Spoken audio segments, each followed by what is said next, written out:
Muchas gracias. Del Departamento de Filosofía del Derecho. Bueno, yo también... Sí, filosofía del derecho, sí, me habéis puesto teoría, son las dos cosas. Bien, yo también quiero daros las gracias a los organizadores de este seminario, que sé que es, bueno, súper vivo y súper dinámico, y por el que os doy la enhorabuena. Bueno, las gracias a vosotros y a Paula por haber pensado en mí como discusan. He aprendido muchísimo con la lectura de tu paper y también ahora al escuchar tu excelente ponencia, con lo cual os doy las gracias a todos y también a todos los presentes en víspera de este largo puente que tenemos. Bueno, dicho esto, yo lo primero que tengo que hacer, y lo sabéis todos muy bien, es una aclaración previa, que yo no soy especialista en derecho de las sociedades mercantiles, eso todos lo sabéis, y por lo tanto no me puedo adentrar en las cuestiones técnico-jurídicas que con tanta brillantez y de forma tan profunda ha explicado la profesora del Valle. Los filósofos del derecho siempre tendemos a huir por arriba, entonces yo me centraré en el contenido de los mecanismos para promover la igualdad, la presencia equilibrada en los consejos de administración y sobre todo en el problema de si son capaces o no de conseguir la igualdad, es decir, de si el hecho de que haya mujeres en los consejos de administración es o no tan relevante para la igualdad.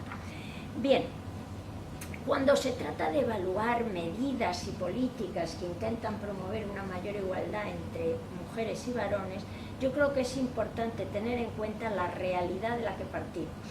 Y la realidad de la que partimos es que la desigualdad entre varones y mujeres es un fenómeno sistémico, es decir, no se trata simplemente de actos concretos discriminatorios, es que esos actos concretos discriminatorios que afectan a las mujeres como individuos se sitúan en el contexto general de unas estructuras y de unas actitudes sociales que los hacen posibles. En esas circunstancias me parece que tanto o más importante que eliminar los actos concretos discriminatorios, que por supuesto también hay que hacerlo, pero es más importante todavía modificar esas estructuras y esas actitudes sociales que, repito, los posibilitan. Bien, me explicaré. El modo de organizar, el modo en que está organizado el Estado, la sociedad, el mercado, las familias, todo eso crea una estructura social que condiciona que haya más o menos igualdad entre los sexos. Y un ejemplo clarísimo es el que pone McKinney. En las sociedades desarrolladas actuales, la mayoría de los trabajos son absolutamente incompatibles con la responsabilidad del cuidado de los niños en edad preescolar. Eso es una característica de nuestra estructura productiva que hace muy difícil la igualdad entre varones y mujeres. Y lo hace tan difícil porque a esa estructura se unen las actitudes sociales, que son los prejuicios de género. Todos sabéis que el género es la reconstrucción social de la diferencia entre los sexos y de las relaciones entre ellos, y consiste básicamente en la atribución social de unos rasgos y unos roles diferenciados a las personas en función de su sexo. Pues bien, en nuestras sociedades, a pesar de todo lo que se ha avanzado, el cuidado de los niños y en general de las personas vulnerables y dependientes sigue siendo una tarea socialmente asignada a las mujeres. No es que la naturaleza diga que eso tiene que ser así, pero la sociedad le atribuye a las mujeres esa tarea. Entonces tenemos esa estructura, los trabajos son incompatibles con el cuidado de niños en edad preescolar y al mismo tiempo una actitud social que le asigna a las mujeres esa tarea. Mientras no modifiquemos esas estructuras y esas actitudes sociales, los avances en igualdad van a ser muy pequeños y sobre todo muy superficiales. Bien, coherentemente con lo anterior, podemos distinguir tres niveles de consecución de la igualdad: la igualdad jurídica, la igualdad de oportunidades y la igualdad efectiva. Bien, en cuanto a la igualdad jurídica, todo el mundo está de acuerdo en que es la primera condición indispensable, pero que es insuficiente por sí sola. Pero si pasamos a la igualdad de oportunidades, esta también es insuficiente por sí sola y sin embargo eso no se tiene tan presente. ¿Por qué es insuficiente? Bueno, y es la que se favorece a través de acciones positivas como la que estamos examinando hoy. Es decir, acciones positivas que favorezcan el acceso al empleo, a la promoción profesional, a cargos políticos, a puestos en consejos de administración.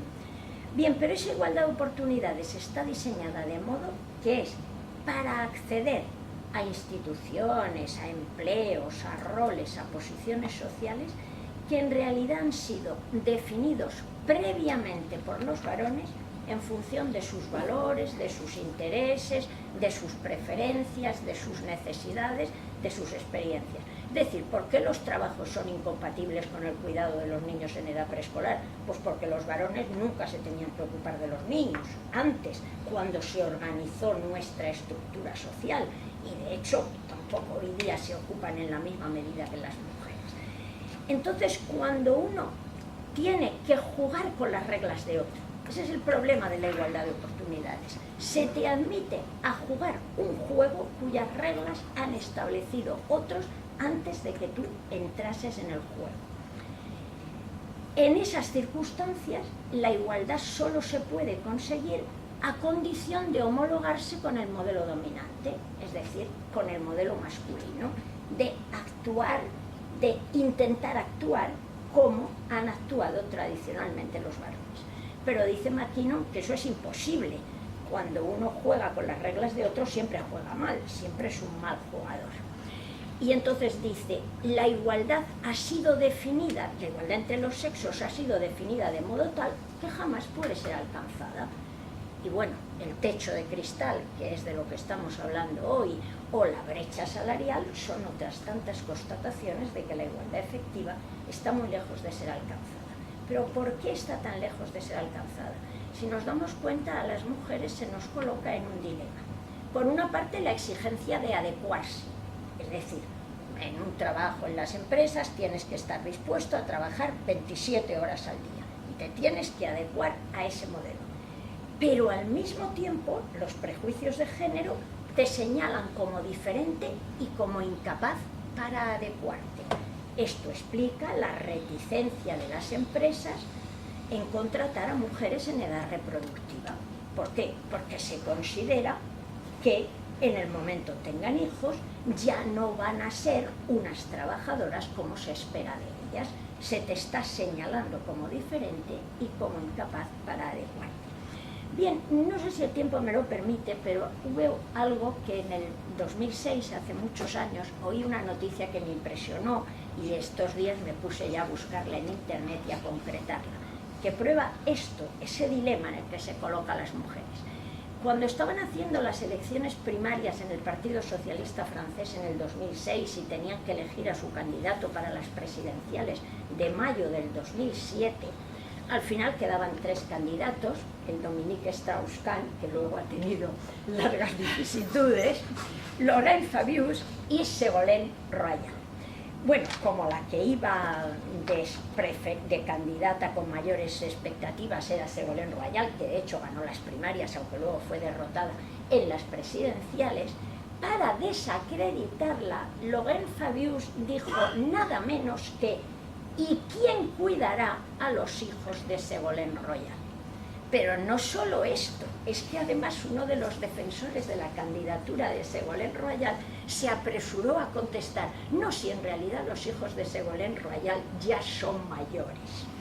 El artículo que está en internet y que además lo ha escrito una profesora de Historia Contemporánea de aquí, de la Universidad de Valencia, Isabel Bourdiel, y está publicado en El País el 16 de noviembre del 2006, termina el artículo diciendo, luego quiere decir que la pregunta, incluso para los defensores de Ségolène Royal, iba en serio. Bien, ¿qué se le estaba diciendo a ella? Que estaba incapacitada para ser madre de familia y al mismo tiempo ser candidata a la presidencia de la República Francesa, mientras que los varones sin ningún problema pueden tener una familia y ser candidatos a la presidencia de la República, y no solo candidatos, sino presidentes de la República, como lo fue el padre de los 4 hijos de Ségolène Royal. Bien. Bueno, Y aunque se logre acceder a las posiciones con todas estas dificultades, es decir, estás jugando con las cartas marcadas, con las reglas de otros, pero aunque se logre acceder a las posiciones, que algunas lo logran, y de eso es de lo que estamos hablando esta tarde, en realidad el resultado no es igualitario. Hay una trampa escondida en esa aparente igualdad. Es decir, las mujeres logran acceder a los consejos de administración o logramos acceder a los puestos de trabajo y a la promoción profesional. Pero hay una trampa escondida, porque el estilo de vida que se exige a los varones para tener un puesto de trabajo o para tener éxito profesional, acceder a cargos políticos, acceder a los consejos de administración, no es el mismo que se le exige a las mujeres para obtener el mismo resultado. Los varones pueden tenerlo todo, es decir, pueden trabajar, tener éxito profesional, ser presidentes de la República Francesa, estar en consejos de administración y tener una familia. ¿Por qué? Porque se supone que detrás hay una mujer que se ocupa del cuidado de la familia. En cambio, las mujeres, para lograr hacer las dos cosas, lo hacen muy difícilmente.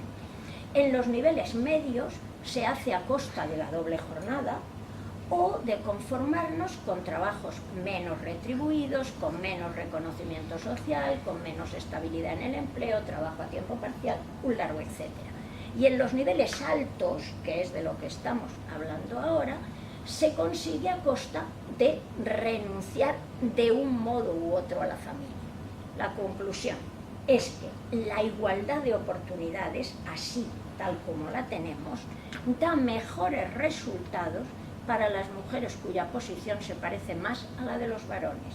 No tienen hijos o tienen pocas responsabilidades de cuidado. Lo que pasa es que los varones pueden hacer lo mismo teniendo hijos, las mujeres necesitan no tenerlos. Por eso, y aquí entro un poco en la discusión, serían muy interesantes estudios empíricos, y no son difíciles, que vieran de esas 98 mujeres que están en España en consejos de administración, cuántos hijos tienen, si tienen padres dependientes a los que tienen que cuidar, etc.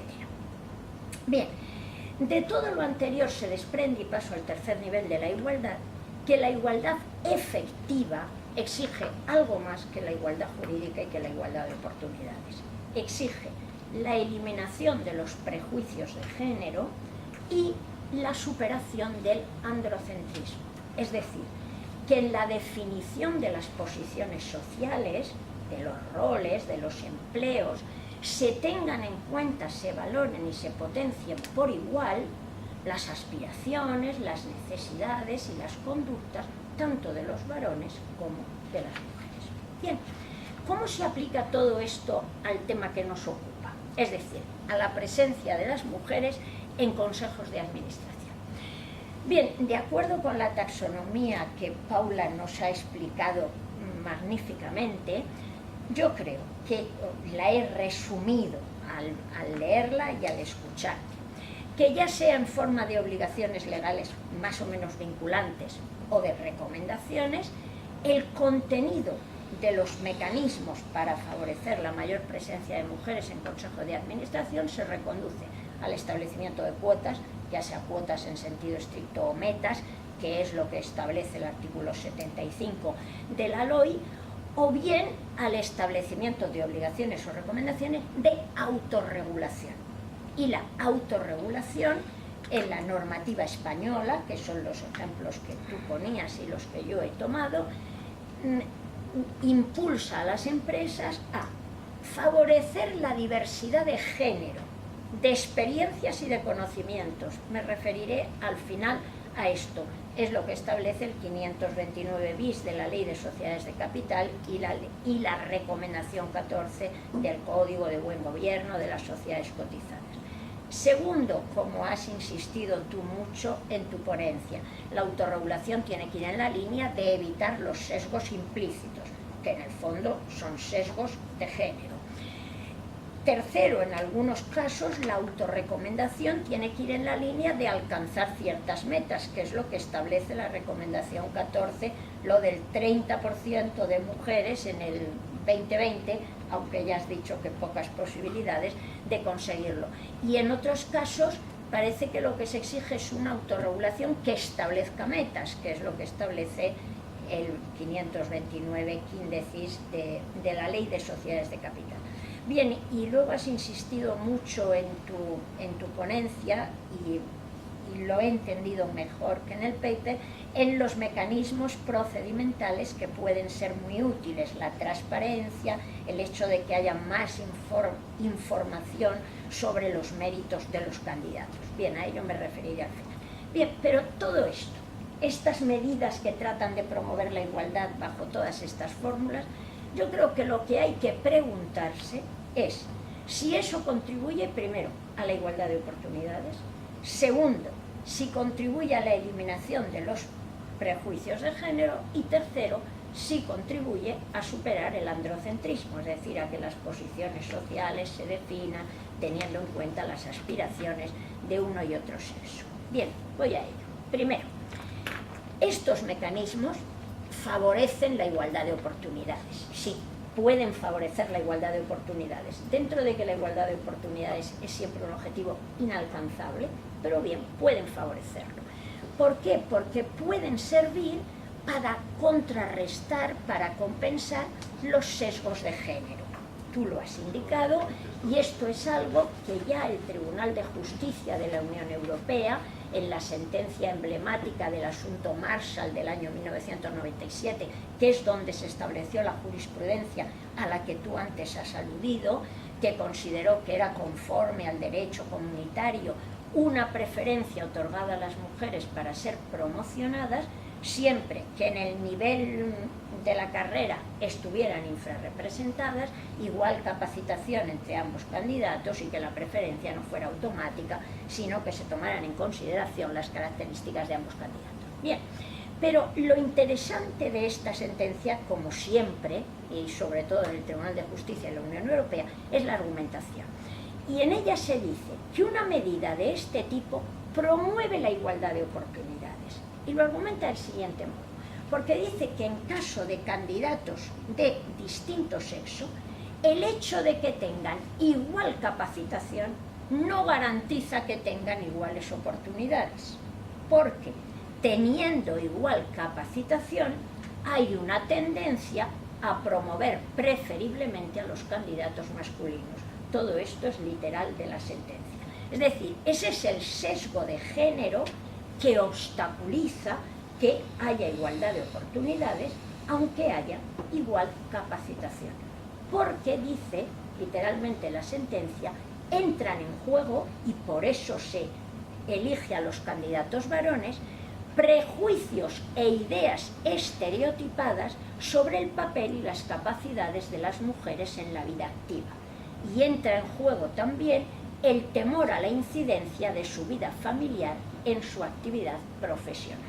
Entonces, concluye la sentencia, una medida como la cuestionada puede servir de contrapeso a esas desventajas. Es decir, si todos estos argumentos llevarían a elegir al candidato masculino, pongamos una cuota para que sirva de contrapeso y al menos en algún caso se seleccione a un candidato femenino.